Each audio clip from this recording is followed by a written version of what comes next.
Mari kita tenangkan hati di hadapan Tuhan. Kita sudah memuji dan menyembah Dia. Sekarang berilah kesempatan kepada Tuhan untuk berbicara kepada kita melalui bibir lidah hamba-Nya. Buka hatimu, hati kita percaya. Haleluya, kita berdoa. Allah Bapa, Putra dan Roh Kudus yang bertahta di sorga, Allah yang kami kenal di dalam nama Yesus Kristus Tuhan dan Raja kami, Engkau penyelamat jiwa kami. Kami ada sampai hari ini di minggu yang kedua pada bulan yang ke-11 tahun ini. Itu semua karena kemurahan Allah. Di tengah-tengah situasi dunia yang terus bergelora, kami masih dipelihara Tuhan, masih diberi kesempatan kepada kami. Terlebih kesempatan pada hari ini, kami boleh beribadah baik di gereja maupun di rumah atau di tempat dimanapun umatmu yang juga sedang menyaksikan dan menghadiri dan hadir dalam ibadah ini. Terima kasih Tuhan, biarlah segala puji, hormat, syukur dan kemuliaan kami persembahkan kepadamu. Saatnya oh Tuhan, berbicaralah Tuhan kepada kami. Pakailah bibir lidah hamba-Mu untuk menyampaikan pesan Tuhan, mengajar kami supaya kami hidup seturut dengan kehendak-Mu.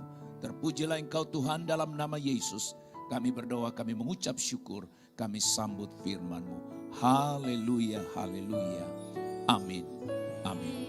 Silakan duduk Bapak Ibu Saudara sekalian, Tuhan memberkati kita.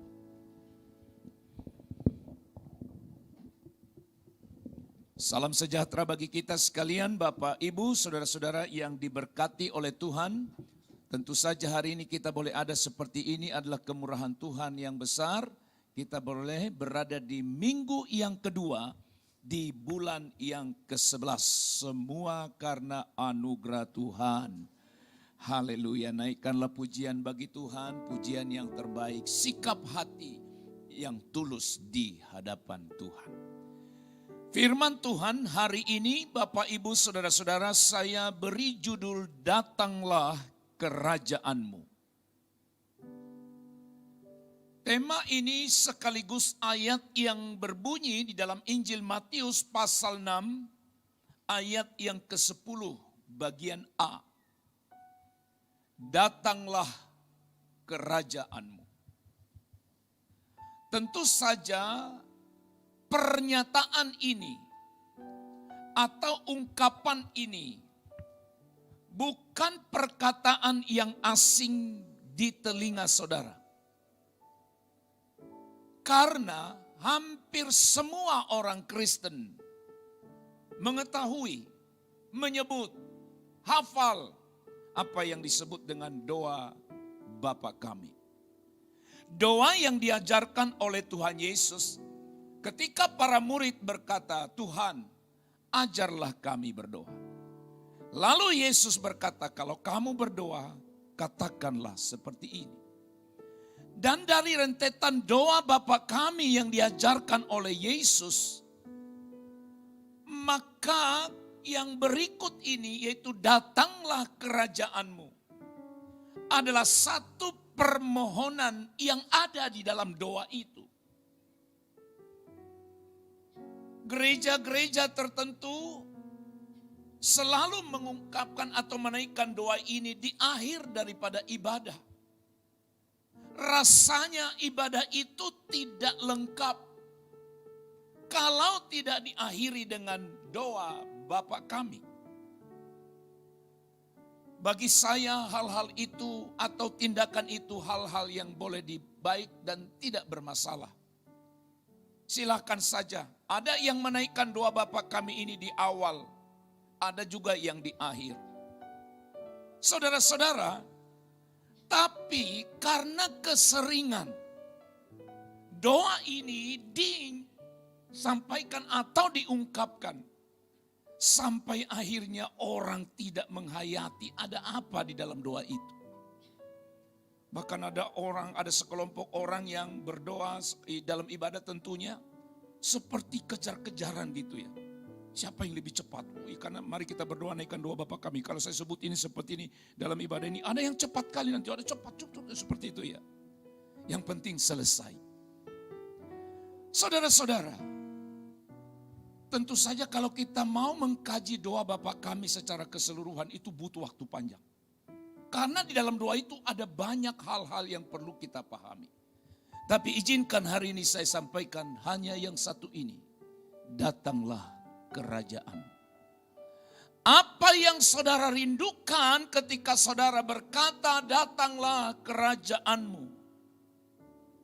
Saudara, jangan sampai kita ucapkan sesuatu yang kita juga tidak mengerti. Berbicara mengenai kerajaan Allah atau juga dalam Injil yang berbeda disebut dengan kerajaan sorga. Entah kerajaan Allah atau kerajaan sorga disebut itu memiliki arti yang sama. Pengertian yang sama. Doa Bapa Kami atau kerajaan Allah atau kerajaan sorga. Saudara-saudara, kerajaan Allah itu adalah pemerintahan rohani. Di atas hati dan kehidupan orang percaya. Di mana orang percaya itu sebenarnya secara sukarela tunduk. Mau tunduk, mau taat di bawah otoritas Allah. Dengan kata lain kalau saudara berkata datanglah kerajaanmu. Maka saudara-saudara bicara mengenai kerajaan berarti ada rajanya. Di sini disebut rajanya adalah Allah, makanya disebut kerajaan Allah. Ketika seorang percaya berkata datanglah kerajaanmu. Sebenarnya doa ini tidaklah mudah. Tidaklah mudah kalau kita berkata datanglah kerajaanmu. Berarti saudara-saudara, ketika kita berkata datanglah kerajaanmu, kita harus siap, harus rela untuk menggantikan semua kehidupan, semua tindak tanduk hidup kita yang tidak sesuai dengan standar kerajaan itu sendiri. Dalam hal ini kerajaan Allah. Saya berkata datanglah kerajaanmu berarti saya di satu sisi berkata, aku rela mengesampingkan. Aku rela keluar dari kerajaanku. Dan sekarang kerajaanmu lah yang akan terlaksana. Saudara-saudara, tetapi mereka yang menentang, tidak setuju menentang otoritas Allah, atau mereka yang menolak untuk tunduk kepada Allah. Sekali lagi, mereka yang menolak untuk tunduk kepada Allah, mereka bukanlah bagian dari kerajaan itu sendiri, bukan bagian dari kerajaan Allah.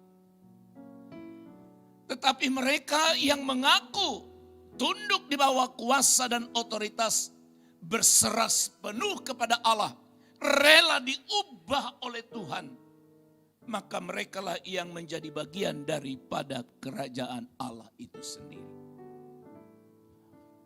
Warga kerajaan Allah, warga kerajaan sorga, memiliki filosofi hidup sebagaimana disebut dalam 1 Korintus pasal 10.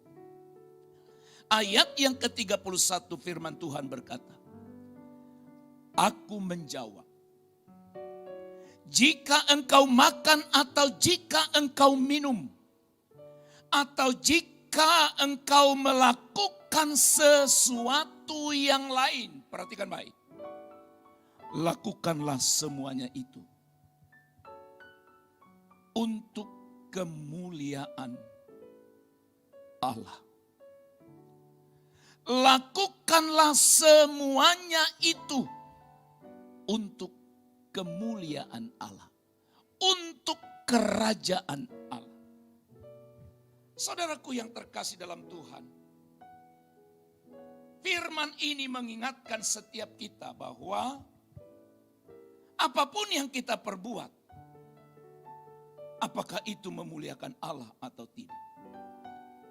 Maka kalau ada orang bertanya kepada saya, bolehkah lakukan ini? bolehkah melihat ini? Saya bilang boleh. Apa saja boleh kau lakukan, boleh kau lihat. Asalkan itu untuk mempermuliakan Allah. Standarnya ada di situ. Boleh lakukan ini, boleh. Boleh perbuat ini, boleh. Boleh melihat ini, silakan lihat. Asalkan dengan melihat, asalkan dengan melakukan itu, Tuhan dipermuliakan. Lakukanlah semuanya itu untuk kemuliaan Allah. Orang atau warga kerajaan Allah, kerajaan sorga, memikirkan di dalam dirinya, segala yang kuperbuat untuk kemuliaan Allah. Aku datang beribadah hari ini untuk memuliakan Allah. Aku melayani hari ini untuk memuliakan Allah. Lalu saudara-saudara, kerajaan Allah itu berbicara apa saja? Roma pasal 14 ayat yang ke-17, Alkitab berkata begini, sebab kerajaan Allah bukanlah soal makanan dan minuman, tetapi soal kebenaran, damai sejahtera dan sukacita oleh Roh Kudus. Saudaraku sekalian yang terkasih dalam Tuhan, ketika kita berbicara mengenai kerajaan Allah atau datanglah kerajaanmu, maka hari ini ubahlah paradigma, ubahlah konsep berpikirmu yang mungkin selama ini salah di dalam engkau mengikut Tuhan. Yang pertama, saudara, kerajaan Allah tidak menekankan pemenuhan kebutuhan jasmani. Lihat baik-baik. Kerajaan Allah tidak menekankan pemenuhan kebutuhan jasmani. Ayat itu tadi berbunyi, sebab kerajaan Allah bukanlah soal makanan dan minuman. Siapa tahu ada di antara saudara salah konsep dalam mengiring Tuhan, dalam melayani Tuhan, dalam mengikut Yesus. Mengikut Yesus tidak menekankan berkat jasmani. Kalaupun ada orang yang menganut teologi itu, teologi kemakmuran, saya tidak penganut teologi kemakmuran. Orang penganut teologi kemakmuran berkata apa? Kalau kau ikut Yesus, semua beres. Kalau kau ikut Yesus, hidupmu akan diberkati. Pekerjaanmu semua menurut apa yang kau inginkan, Tuhan akan beri. Kalau kau mengikut Yesus, masalahmu tidak akan ada. Tidak kutemukan ayat itu di dalam Alkitab. Yang ada adalah Yesus berkata, kalau kau ikut aku, pikul salib, sangkal dirimu. Pikul salib itu bicara penderitaan. Sangkal dirimu itu bicara kerelaan kita untuk melepas hak yang ada pada kita. Saudara-saudara, Tuhan Yesus menegur orang-orang yang kelihatannya, sekali lagi kata kelihatannya sungguh-sungguh. Kelihatannya antusias untuk mengikuti dia, untuk mencari dia. Sepertinya mereka nampak atau kelihatannya lapar secara rohani. Namun sesungguhnya bukan lapar secara rohani, tapi lapar secara jasmani. Yesus mengecam banyak orang. Dalam Yohanes pasal 6 ayat 26. Yesus menjawab mereka, aku berkata kepadamu, sesungguhnya kamu mencari aku.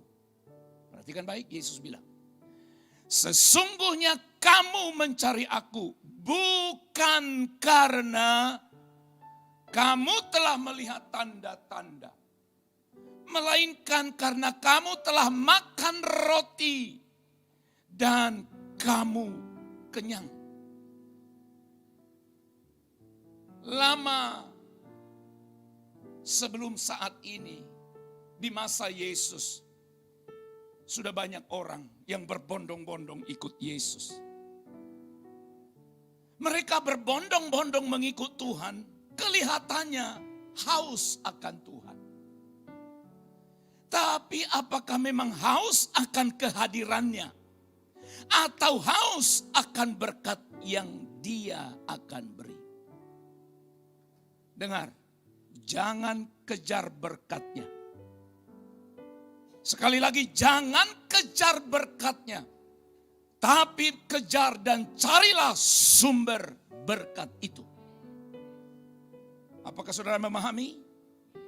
Bukan berkatnya, tapi sumbernya. Sumbernya adalah Kristus. Saudara-saudara yang terkasih dalam Tuhan.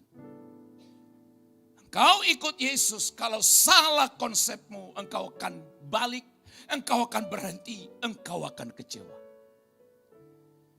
Tapi ketika engkau tahu, saya tahu, kita tahu, bahwa bukan untuk pemenuhan kebutuhan jasmani. Walaupun percayalah, dengar baik-baik. Walaupun percayalah, kalau kita ikut Tuhan sungguh-sungguh, dengar. Kita ikut Tuhan sungguh-sungguh, hidup seturut standar kerajaan Allah. Percayalah, Dia menjamin segala sesuatu dalam hidup kita. Saya percaya kebenaran itu. Tetapi, janganlah memanfaatkan Tuhan untuk kepentingan pribadimu. Kita akan berkata, aku akan tetap setia. Aku akan tetap setia kepadamu.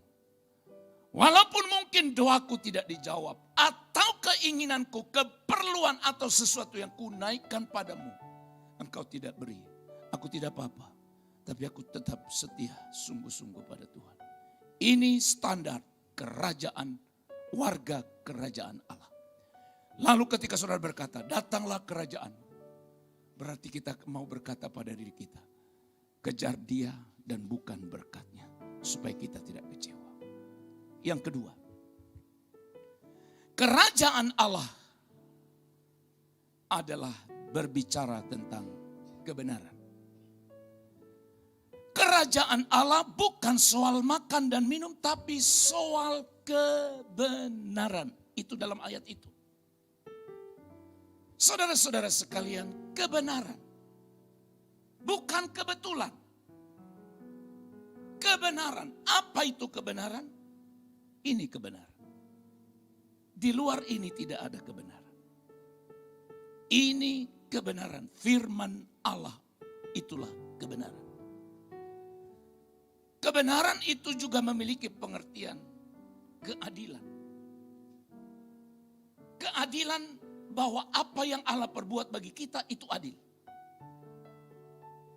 Apa yang dituntut Allah itu kebenaran, bukan apa yang saya tuntut. Halo? Apa yang Tuhan mau itulah kebenaran, bukan apa yang aku mau, bukan apa yang saudara mau, tapi apa yang Tuhan mau itulah kebenaran. Saudara-saudara, kebenaran yang bertalian dengan sikap hati kita. Kebenaran yang bertalian dengan karakter, gaya hidup kita. Saudara-saudara, hari ini engkau berkata aku pengikut Yesus. Amin. Tetapi, apakah gaya hidupmu, gaya hidup kita memang seperti itulah pengikut Yesus? Menyebut diri sebagai hamba Tuhan. Amin. Tapi apakah gaya hidupmu sudah mencerminkan layaknya gaya hidup seorang hamba Tuhan? Engkau menyebut dirimu pengikut Yesus. Amin. Tetapi apakah gaya hidup kita mencerminkan hidup seorang pengikut Yesus? Kita berkata kami adalah warga kerajaan Allah. Warga kerajaan sorga, amin. Tapi apakah kita hidup layaknya sebagai warga kerajaan Allah? Kalau saudara dan saya tinggal di Indonesia, maka kita harus mengikuti apa yang harus kita ikuti, peraturan yang ada di bangsa ini. Tidak boleh bandingkan. Jangan bilang di negara lain seperti ininya. Tidak boleh. Saudara-saudara, hal yang sama seringkali juga terjadi di gereja. Orang suka bandingkan. Di gereja ini harus begini, di gereja kami dulu seperti ini. Kalau mau tinggal di gereja, di satu gereja, maka ikutilah peraturan apa yang ada di gereja itu. Tapi kalau tidak mau, kembali ke gereja sana. Saya selalu berkata begitu kepada jemaat, karena suka ngajar. Ada yang ngajarin gitu, maunya seperti ini loh Pak. Di gereja kami dulu seperti ini, di sana dulu seperti ini. Dulu waktu di sinode saya yang lama seperti ini, sekarang harus begini. Tidak bisa. Semua punya standar. Semua punya peraturan. Mohon maaf, saya semenjak jadi pendeta, mulai melayani, sudah ada di gereja Bethel Indonesia. Tapi ada orang yang masuk menjadi anggota jemaat. Lalu mereka bilang, Pak seharusnya seperti ini kita buat di gereja ini. Karena di gereja kami dulu seperti ini. Sinodenya sudah berbeda. Saya bilang tidak bisa.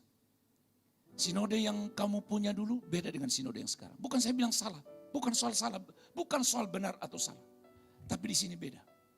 Nah saudara-saudaraku yang dikasih oleh Tuhan, hal yang sama juga. Jangan pernah berkata, datanglah kerajaanmu. Kalau saudara tetap berkata, harus kerajaan saya, harus keinginan saya, harus apa yang aku mau, yang harus dilakukan. Standarnya harus kebenaran. Saudara-saudara yang dikasih oleh Tuhan, yang ketiga. Berbicara mengenai kerajaan Allah atau kerajaan sorga. Kerajaan Allah itu berbicara mengenai damai sejahtera. Firman Allah berkata sebab kerajaan Allah bukan soal makanan dan minuman, tetapi kebenaran, damai sejahtera. Siapa di antara kita yang tidak menginginkan damai, Pak? Ayo boleh angkat tangan, saya tidak perlu damai. Semua kita butuh damai. Itu sebabnya orang berusaha mendapatkannya. Mulai dari cara yang benar sampai cara yang salah. Yang penting damai. Ada orang mencari damai dengan pergi ke tempat hiburan. Ada orang mencari damai dengan mengkonsumsi makanan ini dan itu. Karena yang kuinginkan damai. Semua orang di seluruh dunia menginginkan mendambakan damai sejahtera. Sebuah lagu yang cukup lama dinyanyikan di gereja. Mengungkapkan sebuah kerinduan. Betapa orang itu rindu untuk damai sejahtera. Tapi di lagu itu disebut dia pergi ke mulai dari gunung sampai lembah. Ke gunung tinggi ku naik mencari damai. Ke lembah curam ku turun mencari damai. Tapi akhirnya damai tiada ku dapati juga, kecuali hanya di dalam Yesus Tuhan. Ada damai di gunung? Ada. Ada damai di lembah? Ada. Tapi damai yang diberikan oleh dunia, Yesus berkata dalam Yohanes pasal 14 ayat 27. Damai sejahtera ku tinggalkan bagimu. Damai sejahteraku ku berikan kepadamu. Dengar baik, saya baca. Dan apa yang ku berikan, kata Yesus, tidak sama seperti yang diberikan oleh dunia kepadamu. Tidak seperti yang diberikan oleh dunia kepadamu. Berarti dunia pun bisa memberi damai sejahtera. Tapi damai sejahtera yang sifatnya semu, sesaat. Tapi damai sejahtera dari Allah, abadi, kekal. Saudara-saudara, damai sejahtera di ayat ini yang kita baca tadi, dipakai kata eirene. Indah sekali kata eirene. Adakah di antara jemaat yang hadir hari ini engkau sedang mengandung? Lalu dokter bilang yang akan lahir itu adalah seorang wanita. Kalau itu ada, beri nanti nama babymu, putrimu yang akan lahir itu Eirene. Panggil Iren. Eirene itu artinya damai sejahtera. Oh, catat, jangan lupa. Kalaupun masih muda kan pasti suatu saat menikah. Tulis saja di Alkitabmu. Eirene. Keren juga itu ya. Tapi harus laki-laki. Jangan harus wanita. Jangan sampai laki-laki nanti kau panggil Eirene. Iren, yang datang. Ya om.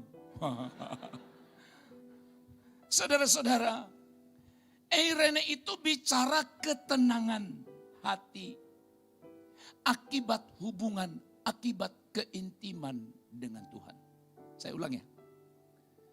Eirene itu bicara ketenangan hati. Hatiku tenang. Hatiku tenang. Berada dekatmu. Oke. Ada ketenangan akibat kedekatan dengan Tuhan. Itu Eirene. Makanya Yesus bilang, aku berikan kau damai sejahtera. Dan tidak sama dengan yang dunia beri. Saudaraku yang terkasih dalam Tuhan, damai yang diberikan oleh Tuhan pun adalah damai yang melampaui segala akal. Filipi pasal 4 ayat 7. Rasul Paulus berkata kepada jemaat di Filipi. Filipi pasal 4 ayat yang ke-7. Boleh tampilkan ayatnya. Lihat ayat ini. Damai sejahtera Allah yang melampaui segala akal akan memelihara hati dan pikiranmu dalam Kristus Yesus. Di tengah dunia yang sedang susah hari-hari ini, biarlah kita tetap memiliki kedamaian. Dan kedamaian itu hanya dapat akibat hubungan dan kedekatan kita pada Tuhan. Ketika engkau mampu menikmati damai, engkau mampu menikmati keteduhan di masa sukar ini, percayalah, itulah salah satu bukti kerajaan Allah hadir dalam hidupmu, hadir di tengah keluargamu, hadir di gereja ini. Yang keempat terakhir, kerajaan Allah berbicara sukacita oleh Roh Kudus. Ayat itu saya baca ulang. Sebab kerajaan Allah bukanlah soal makanan dan minuman, tetapi soal kebenaran, damai sejahtera dan sukacita oleh Roh Kudus. Itu penting.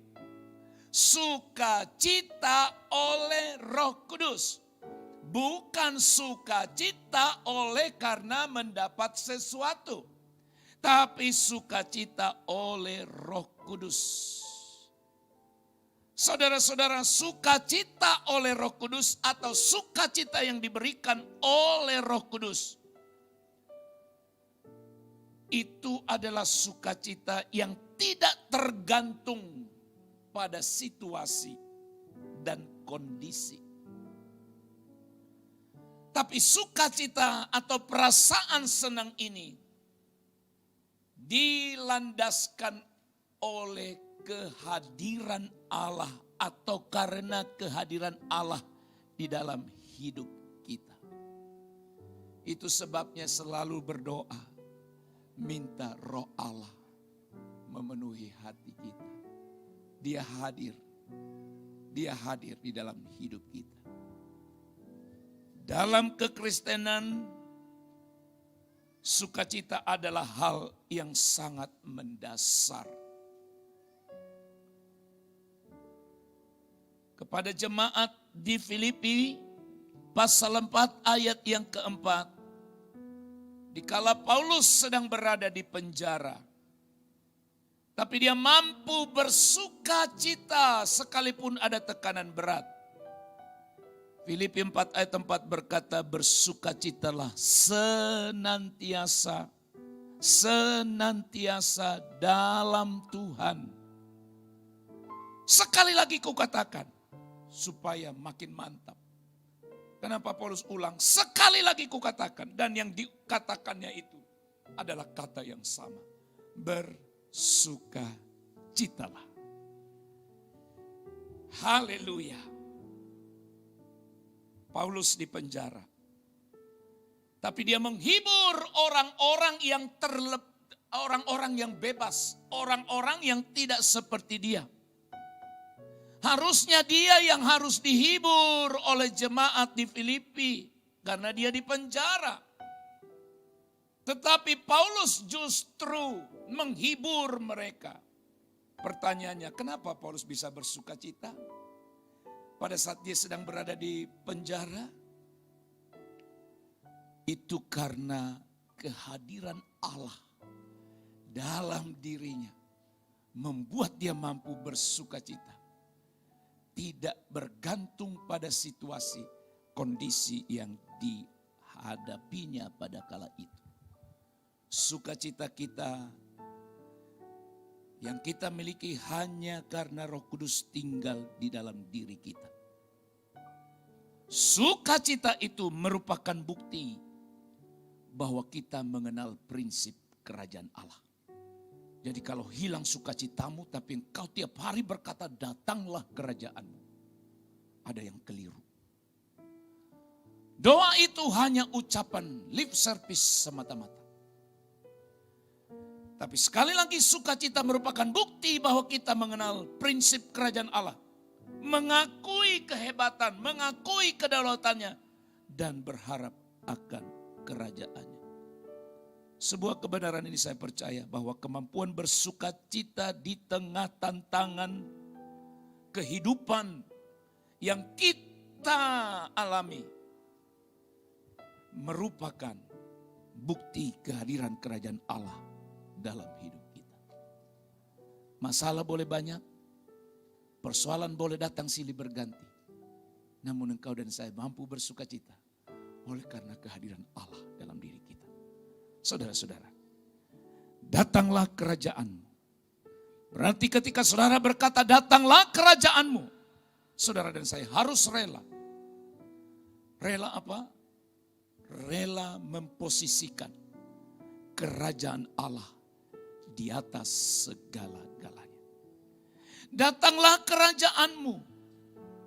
Berarti ada satu komitmen dalam diri kita untuk meninggalkan kerajaan diri kita sendiri, kesenangan diri kita sendiri, dan beralih kepada kerajaan Bapa. Saudara-saudara, hari ini saudara diingatkan, saya diingatkan, semua kita diingatkan, supaya kita tidak hanya bicara atau ngomong saja, tapi ketika engkau berkata datanglah kerajaan, berarti kita harus siap untuk menanggalkan standar kerajaan kita menjadi standar kerajaan Allah. Ketika kita berkata datanglah kerajaan, berarti kita sedang membawa diri kita untuk dipenuhi dengan sukacita, damai sejahtera, sukacita yang luar biasa, dan juga kebenaran mewarnai hidup kita. Berdoalah bersama. Berkata kepada Tuhan dengan tulus dan ikhlas, datanglah kerajaan-Mu. Amin. Kami bersyukur kepadamu Bapa di sorga.